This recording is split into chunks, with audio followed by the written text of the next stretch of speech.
that lets you save. Look here. True Form Life. Green look on it. There is a bit of a delusional mindset. There's a bit of a, I'm not going to stop until I win. It's essentially, I don't quit until I win. Welcome to Exploring Mind and Body with Drew Tadia. Drew is an expert in nutrition, fitness, lifestyle, and more. And he wants to help you live a healthier, longer, and more active life. Now here's your host, Drew Tadia. Welcome to another edition of Nationally Syndicated Exploring Mind and Body. Thank you so much for being here. Thank you for tuning in, for being a part of our True Form Life community. We're coming at you with a brand new show. We appreciate whether you're listening on terrestrial radio across the country or as a podcast around the world. We certainly wouldn't be here without you. So stick around. We got all that coming up. This is Exploring Mind and Body. Naturally improve your lifestyle one show at a time with your host, Drew Tadia. Welcome to another edition of Nationally Syndicated Exploring Mind and Body. We're super excited to welcome a brand new guest. So without further ado, welcome to the show, Dr. Rob. It is a pleasure to be with you, Drew. How you doing, buddy? I'm doing fantastic. I'm looking forward to this interview. No, likewise. I'm so excited to be on the show. Thank you for the opportunity. And it's a real pleasure. All right. Well, let's get into it. Tell us about yourself, who you are, what you do. Give us the flyby for those of our audience that don't know. Yeah, absolutely. So I'm a bit of a Renaissance man. Like you mentioned, Dr. Rob Carpenter. I write books. I teach at UCLA. I make movies. I have done quite a few different things in my life. I just really love growing people. I love empowering people. I love showing people specific ways and how they can do better in their lives in terms of happiness. I had a book called The 40 Laws of Happiness that came out a couple of years ago that kind of walks through the how-to of happiness. And I've got a new book out now called Icons and Legends about strategies that celebrities have used to make their lives better, that I'm trying to sort of help other people to make their lives better in their own context. And I just really love being able to show people the way, the path, for them. And so that's kind of a little bit about the big overview of me, but I've worked on sets in my filmmaking days with The Rock or Sandra Bullock and some others like that. And my professor days, I'm at UCLA, and I've just done a variety of different things throughout my life. I had a startup years ago. So a bit of a polymath, a bit of a Renaissance man. We're kind of a dying species, so to speak, because we're in the age of specialization, but I like doing a lot of different things. But my main focus is growing big people. So that's pretty cool. Did you get a chance to meet any of these big stars? Yeah, it's so interesting. I worked on the set of Ballers with The Rock, and so I met him and I looked at my paycheck and looked at his paycheck and said, wow, he's making a whole bunch more than me as the highest paid actor in Hollywood, but also I'm nicest and the hardest working. And so I've met him and met some other celebrities. And it's just interesting through how their mindsets are so different. Their mindsets typically are very entrepreneurial, very much like a business owner, or very much like somebody who is just really wanting to push the boundaries of human achievement. And so the way they think and the way The Rock thinks, super different. But yes, I've had the opportunity, the pleasure of meeting some of them. Most of them are cool. Some of them are on the flip side of being, under stress and under some pressure, which I understand. But the ones that I have met have been typically a pleasure. I'm so interested in how the mind works, and like you just said, different frames of mind. And I always think of why one person is in one situation and the next person is in a different situation. Like that guy that's and I think might be a bit materialistic, but you're looking at someone that's driving a car that's held together with duct tape and twine, and then someone that's in a Maserati. Like, what is their mindset, and how was that different to create such different outcomes in their lives? Yeah, absolutely. One of the commonalities, Drew, that I found in researching the book Icons and Legends, and specifically for celebrities, is that a lot of celebrities would have what is called like a delusional mindset, or like billionaires would have a delusional mindset. By that, I mean, I'm not criticizing, but they think so differently than the person with the bump, with the duct tape on their bumper, because they basically say, I'm going to recreate my own reality, not necessarily the reality itself, but my own reality, so that it matches my hopes and my expectations for life. So they think in a different way. So in order for them to achieve differently, they think differently. And so they are typically extremely optimistic. Pessimists never change the world, definitely never change their own life. And so typically they tend to be optimistic. They tend to be growth oriented. And they tend to basically say the odds don't apply to my life. And so they understand the stats, they understand the research, they understand all of these different things, but they say, again, that's just not for me. I'm just going to do me, and I'm going to succeed despite what obstacles come my way. So there is a bit of a delusional mindset, and there's a bit of a, I'm not going to stop until I win. It's essentially, I don't quit until I win. That's awesome. That's so cool. And you know what? I feel like those of us that are, maybe you call them overachievers, I feel like alone in a lot of regard of like some of the things that I want to achieve and the dreams that I go after, because I feel like if you tell the average person that kind of stuff, they would laugh or think it's ridiculous. No, yeah, that's a fantastic statement. And I think that the 1% that go after their dreams do what the 99% don't. So maybe the 90% will laugh, or maybe they kind of have that dream, but they don't think it's realistic, or they don't want to put the time in necessarily, because you're a very successful business owner, podcaster, radio host, and the time that you put in to achieve your dreams is extremely incredible. And the time that other people who, like these celebrities, to put in their dreams is enormous. And so a lot of people think that, okay, well, that's just a dream. But they don't realize that the dream is basically just another term for hard work. Just a euphemism for I'm putting in the time, I'm putting in the effort, I'm meeting up early, I'm going to bed late, I'm working around the clock, I'm really doing this so that I can make my life better, so I can improve the lives of so many other people. And so for a lot of people, they just sort of say, well, I have to have luck, or I have to have the right circumstances, or I have to have X, Y, or Z happen in order for that dream to come true. So I might as well not dream. And anybody else who does dream, I'm going to laugh at them, because they think that you have to basically plan your luck, or they say, well, you have to get lucky to be that successful. But the reality is you don't get lucky. You just have to put in the work. And so a lot of these celebrities sort of look at that. They say, if I put in X, Y, and Z, I may not be able to control the outcome, but I can significantly influence the outcome. And that's the big difference. You can't control it, but you can strongly influence. You can put yourself in position to be successful as long as you put in the work. And so again, they look at dreaming as just a euphemism for the word hard work. Yeah, you're speaking to me here. One of my least favorite things is when someone says, you're so lucky to fill in the blank. And I think to myself, I'm pretty sure luck has nothing to do with this. No, absolutely. Absolutely. And it's funny because I think we're in a time of cynicism, a time of pessimism, obviously coming out COVID. But at the same time, too, a lot of people don't feel like they're in control of their own lives. They don't feel like they have influence over their own lives. And so sometimes it's easier to feel helpless, easier to feel like they don't have agency. And so if somebody comes along that says, wait a second, I'm going to take control of my life, I'm going to have initiative, and I'm going to move forward with the vision, because those other people feel so helpless, they sort of may resent or think it's naive for somebody else to say, well, what makes you so different to think that you have some sort of control or power over your own life? And it's just a difference in mindset. You know, what's interesting, Drew, one of the things I found out about happiness as I researched a book before this is that only 10% of our happiness is based on our circumstances. And I think that's probably true too when it comes to success. There's probably only a small percentage of our success that's due to our natural circumstances. And most of that's due to mindset. Most of that's due to how do we talk to ourselves and how much do we work to put in the effort to make our dreams come true. And so again, it's not luck for most, and some people are lucky. Some people in the lotto, some people go out there, they hit it big in their first startup. Some people do get lucky, but even if you look at the numbers behind these things, Drew, like let's look at startup founders, for example. The startup founders, the average one has failed before. They're not in their 20s. They're typically older, in their late 30s or in 40s. Look at Henry Ford, took multiple businesses. I think it was like 7 businesses before he hit it. And the same thing is true with so many other people. And so it's not luck. Really, it's tenacity and determination. It's refusing to give up after things get harder. It's refusing to give up after they have been embarrassed, after they have been rejected, after they have been humiliated, after the first dream or two fails, and they just keep going. They won't quit. And I think that it's that rap song, "Can't Stop, Won't Stop," and it's really that mindset. It's that simple across, what I've seen in Icons and Legends, for example, across different celebrities from the 30s all the way to now. It's can't stop, won't stop. This isn't about luck. It's about putting in the work to influence the outcomes and influence the dream as much as possible. Not control it, but to influence it. And you said 10% of happiness is due to circumstance. Did I get that correct? Yeah.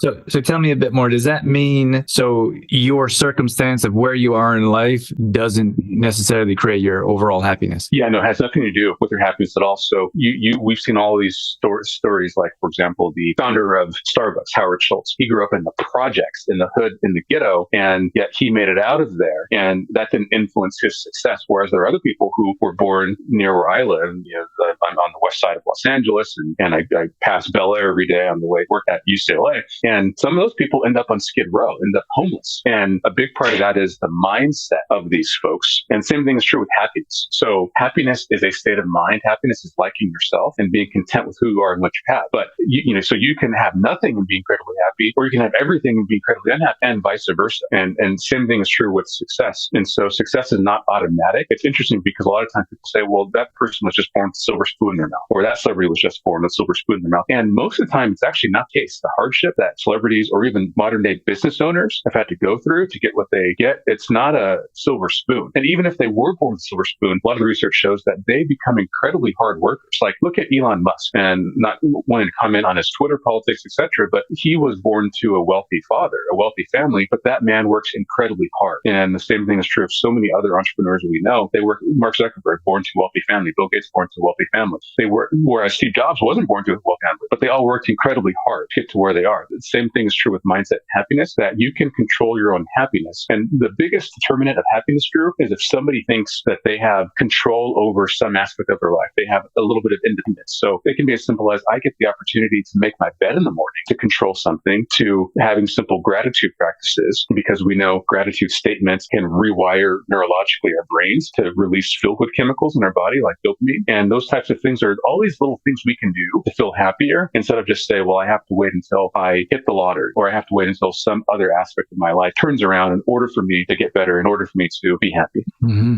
So how did you get into this? Did you struggle with happiness yourself and turned your life around, or is it completely different? Oh, that's a great question. So I was on a set one time, and the director looked at me and said, hey, why are you so happy? It was like an accusation. I was like, whoa, where did that come from? And I think a lot of people who have known me personally would think that my life was all rosy and was perfect. But the reality is, Drew, I've been mugged. I have been run over by a car, literally on foot. I've seen murder happen in front of me. My best friend was murdered when I was a teenager. I've had a lot of some of these, quote, worst case scenarios happen in my life, but yet none of that affected my happiness. Not because I was not empathetic, but because I chose to focus on the things that I could control, the gratitude, to focus on doing little things to improve myself. And what I discovered is, as I was kind of thinking about happiness, and I thought to myself, okay, well, what are the determinants of happiness? And I remember back to my childhood, and people would tell me, oh, you can just choose to be happy. But for me, I'd always ask, well, what does that mean? How do you choose? Like, can I get some specifics in this? And so as I sort of took my own experience, I started to reach out to people from all around the world and get their experiences and the research, and was able to put all of these things together ultimately in that book, Where All Is Happiness, and with 80 pages of scientific citations on what makes us happy. And so I just kind of stumbled into it, but it was basically an offhand observation from a director saying, why are you so happy? And he,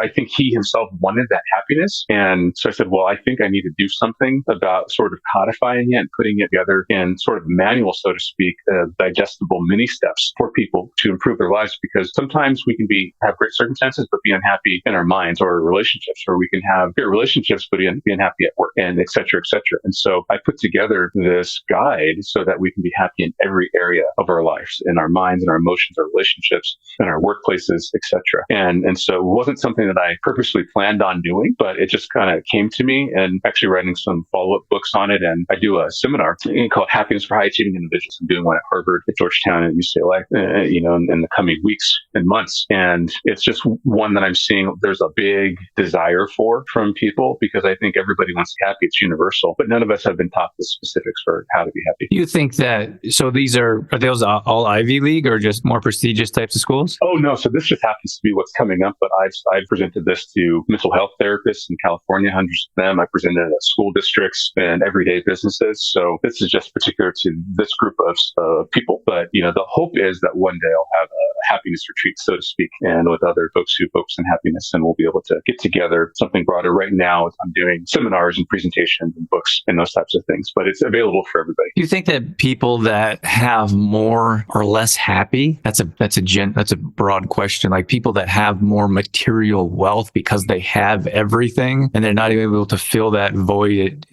internally with happiness? Is that a fair statement? That's a great question. So the research shows that about happiness in terms of material wealth, at least as it relates to income, stops at around $75,000.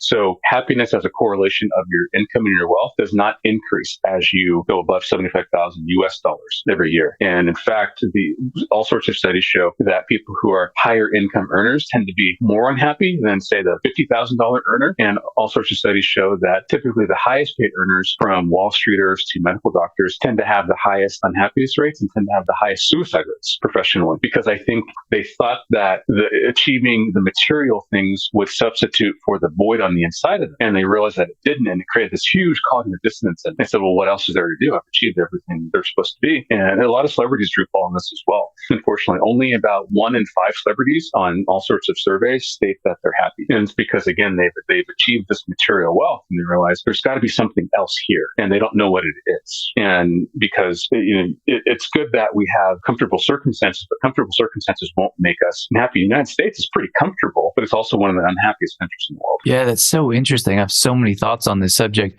because we work hard to push our business as entrepreneurs to provide for our families and to provide maybe some luxuries or enjoyments. But you think at some point, like your family really just wants time with you in most cases, right? Like that's what I feel like I've realized is I can work as hard as I want and even provide materialistic types of things, but I don't like across the board, like my little boy, my wife, I think they'd probably give that up, most material things for a few minutes of reading a $6 book.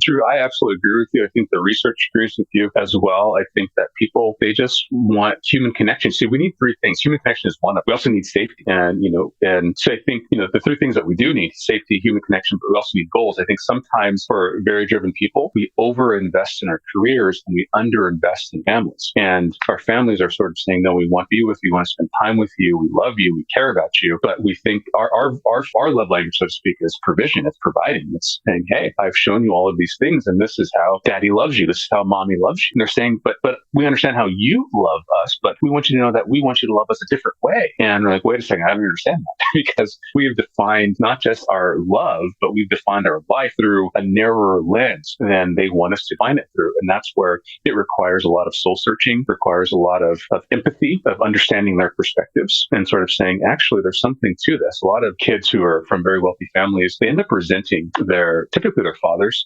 because their fathers are always away on business. And like, well, I did this all for you. And they said, no, I just wanted you. The father thinks that the Mercedes to the child is the gift, thinks that's the big home to the child is the gift, thinks that the education to the child is the gift. But in reality, the gift is the father himself or the mother herself, that we are that important and that worthy and that special to them. And it's like, what? I don't understand this because at the end of the day, a lot of us feel that we're not worthy enough. So a lot of highly ambitious people kind of, we range from egotistical to insecure, from ambitious to acting out of fear. And we kind of operate in some of those quadrants just back and forth. Not that we're bad, that's just human nature. And so a lot of times we're not feeling worthy. In fact, 85% of people don't feel good enough about themselves. That's especially true among high achieving people. And so they tend to be Superman or Superwoman. And so as they are Superman or Superwoman, they say, okay, well, if I get these things, then my family, my wife and my child or my friends are going to love me. And it might be just subconscious. It might not be explicitly in their minds or in their statements, but they assume that because they've only ever been defined by what they can provide. And that's provided some source of validation, some type of acceptance. And they just say, wait a second, no, we accept you without the yacht. We accept you without the mansion. We accept you without these things. We just want you in the $6 book. Mm-hmm. And it's a profound thing. And it's like, but I want to do these other things. They're like, well, we don't need that. And it's strange, especially for men, just talking, man to man. It's strange for men because that's not the culture we're raised in. And that's not our expectation because we're always taught we have to win. We have to be winners at life. We have to win, coming up in sports, or we have to win all these different things. And they're like, wait a second, we've already chosen you, Dad. We've already chosen you, husband. And sometimes it doesn't register with us because we're so busy. And like, wait a second, I'm already chosen, but I don't feel that way. And then of course we can get caught up in our lifestyles and achieving these things. And like, why are we achieving them when, we think that it's to really help our families, but in reality, you're like, no, you're our help, and the gift of you, the gift of presence. Presence is so important. It's so important to wives. Like they would trade that in a heartbeat for the yacht.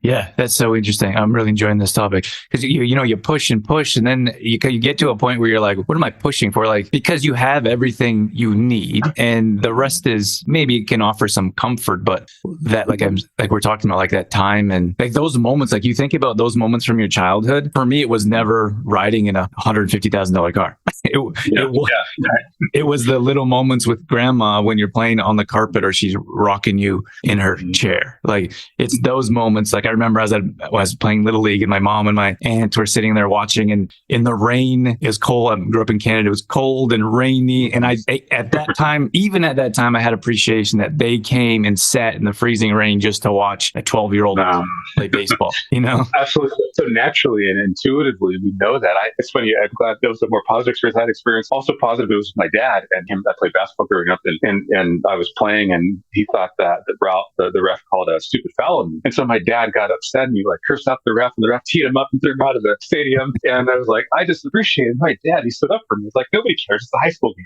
But my dad got so worked up on it, he got thrown out of the arena. And I remember that. It's like, wow, Dad, you love me that much. And see, my dad's a mellow guy, but for him to get thrown out showed me something. Yeah, that's a cool memory for sure. So, okay, let's spin the conversation or flip the coin. The materialistic things. There's those memes or whatever, those little quotes that go around social media, and they say something like, "Money doesn't make you happy, but I'm pretty happy sitting on this beach in Mexico." And right. We know that some luxuries, I mean, then I don't think they're going to fill a void, but they make you more comfortable, and I feel like they could improve your life in some circumstances, or not worrying about money, or that your car is going to break down. So I feel like at some level, these types of things can increase our happiness. Can you speak on that? Yeah, absolutely. It reminds me, the quote that you just said, it reminds me of a quote from somebody, and they said that, money doesn't buy happiness, but everybody wants to understand that, that's true, if that's real. And so we all pursue it for ourselves. And I think you're touching something, Drew, that's really interesting, because what the research shows is that when we get the beach trip on Mexico, when we buy the yacht, buy the car, when we get the mansion, what happens in our brains is that we are rewarded with a neurochemical called dopamine, the pleasure chemical. So we actually have a temporary boost in happiness. So you're exactly right. Our happiness does improve when we acquire these comforts, when we acquire these goods or these experiences. So I think the research bears that out. What's interesting is that typically the boost is only temporary. And so we will come back down to our default state. So after we buy the nice car, we're very happy for a little while, then it becomes normal. And then we want the next nice car or the next shiny object. And so I think that for every person, it's going to be different, but I think having nice things or pursuing goals is not a bad thing at all. It's part of the American tradition. And it's just recognizing that the happiness that comes from it is typically just the chemical in our body. And what researchers have found is that the happiness that we get from, say, buying the new Maserati is the same as a social media like. So that's why all these kids out there on social media trying to increase their likes, because they're getting dopamine released in their system. It's like it's addictive. And same thing, like some people, they can be billionaires and like, why do you want more? Because it's just addictive. Some people are shopaholics. It's just, and we label them as bad people. Like we'll label a hardworking entrepreneur, well, he's just materialistic, or he just can't stop, or we'll label somebody who's a shopaholic or something like social media. But the reality is it's the dopamine. It's how we're wired neurologically. That's what's going on inside us. It's not that we're bad people. It's just, this is biochemical human nature that we're dealing with. And so, yeah, you're absolutely right. There is a temporary boost in our happiness when we do get these things. And it's nice as well to be able to have a trip for a family or with friends, to be able to do these, to be able to live a great life. I think sometimes, people poo-poo this notion that we shouldn't live a great life. Well, we should if we have the opportunity. And as long as we understand that it's not all there is to live for, that there are other things to live for, like present family and that type of thing. Yeah, that's super interesting. I wanted to mention that. So sometimes you have two different types of people, the people that aren't so motivated, let's say, and then you have the people, the overachievers. Let's just put the two extremes, the polar opposites. And sometimes I think the blessed or the most beneficial person is the non-achiever, because as the overachiever, you work so hard and you fail so often, and you celebrate little successes on the way, but it's hard. And I think that, man, I feel like in another life I could have been, I wish sometimes that I could be that person that's sitting on the couch and as happy as can be, not doing anything with my life. Yeah, no, it's so true. And I think that, in the United States alone, just kind of on a macro level, we benefit from the hard work of, say, World War II generation, where they saved their country, or the hard work of people that created all of the highways and created all of the schools and created all of the rules and created all the banks, and were the beneficiaries, the welfare recipients, so to speak, of those things. And on the micro level, on the individual level, it's true too that I think it can be easier to be a passive recipient of it because leadership is hard. Being the boss is hard. Being ambitious is hard because you voluntarily subject yourself to mental and emotional obstacles and turmoil that those who aren't motivated don't subject themselves to. So you're having to battle a lot more circumstances and a lot more feelings and a lot more doubt and so many other things because of it. And sometimes you sort of wonder, well, what is the marginal unit of joy for that? And is getting the good worth putting in all of that effort? Is getting the, is having the title worth being cursed out or worth somebody giving me a death threat because I didn't get their product off in time, which happens a lot, I hear, to entrepreneurs. I had a company that we were late on the shipment because we got like 80,000 customers in 30 seconds because we did a deal with MasterCard, and we didn't have the systems to be able to deliver. And so people started sending in those death threats. I'm like, really? You didn't get your product? And we had open communication with them. And sometimes you wonder, is it worth it? Is it worth it to say, I did that deal with them and all this money came in, but at the same time, the stress and the pressure. I think one of the things I wish the unmotivated understood about great leaders like yourself, or understood about, people who are in positions of influence, is the amount of stress that they're under, that the thick skin that has to be developed, the just ability to navigate so many different people's wants and demands that, it's challenging. It's really hard. And sometimes you wonder, is it worth it? I think it is worth it in the day, but it's easier to be the couch potato, so to speak, than to be the leader. Yeah, that's where I'm at. Sometimes after a rough day, I say to my wife, let's sell everything and just buy a hammock on the beach. That's it. And it's always reassuring. She says, I'd live in a box with you. That's a keeper. That's the keeper. And it's absolutely right. But it's hard because sometimes you do wonder, it's like, am I being appreciated? Am I being valued? Am I being respected? For men, we want respect. We want appreciation. And even just people in general, everybody wants that appreciation and to know that what they're doing not only matters, but that people care. And when it doesn't, it's like, man, why am I doing this? And sometimes we don't know for a long time why we're doing it. And we don't realize that our work is divine almost. It's like, even if you're selling shoes, the fact that you're providing a product to somebody, or that you're providing a service to somebody they wouldn't otherwise have, even if they're unthankful, even if they're ungrateful, you're still making the world go around. You're still contributing. You're not taking up air. You're not taking up space. You're actually adding to the fabric of another person's life, or adding to the fabric of the community. And that's to be celebrated. Even if, like, one thing I learned, Kiro, and it's interesting because it's not a one-to-one comparison, but like, we know this notion of sowing, reaping, or karma. For example, like, if I treat the golden rule, for example, if I treat somebody well, they'll treat me well. That's not exactly true. And what I found, though, is if I treat somebody well and invest in them, they don't necessarily always treat me well, but typically it comes back from somebody else. So if I do good things for somebody, it may not come back to them, but it might come back from somebody else in the future. And I remember, wow, okay, I can see why I'm receiving so many good things, so much appreciation. Like, have you ever noticed those people, like, they don't appreciate you, but then there's these other people who are super appreciative and super grateful. You barely did anything for them. And you're like, maybe that's payback, good payback for all the good you invested in somebody else. There's no way for him to prove that, but it's, I think just kind of having that balance that, okay, on the one hand, people don't appreciate all the hard work as leaders, but on the other hand, other people do. And at the end of the day, it's worth it for even that minority of people that do express their appreciation. Yeah, 100%. I couldn't agree more. All right, Dr. Rob, I was so involved in this conversation. We did go a bit over. So me too, man. Me too. Let's wrap this up here. Let us know where our audience can find your book or more about yourself and what you do. Yeah, absolutely. So they can go on Amazon, they can go on Barnes & Noble, Walmart, Target for the 48 Laws of Happiness, or Icons and Legends. They can reach out to me directly on LinkedIn. I'm pretty accessible, or just go to UCLA's website and I'm on there as well, Dr. Rob Carpenter.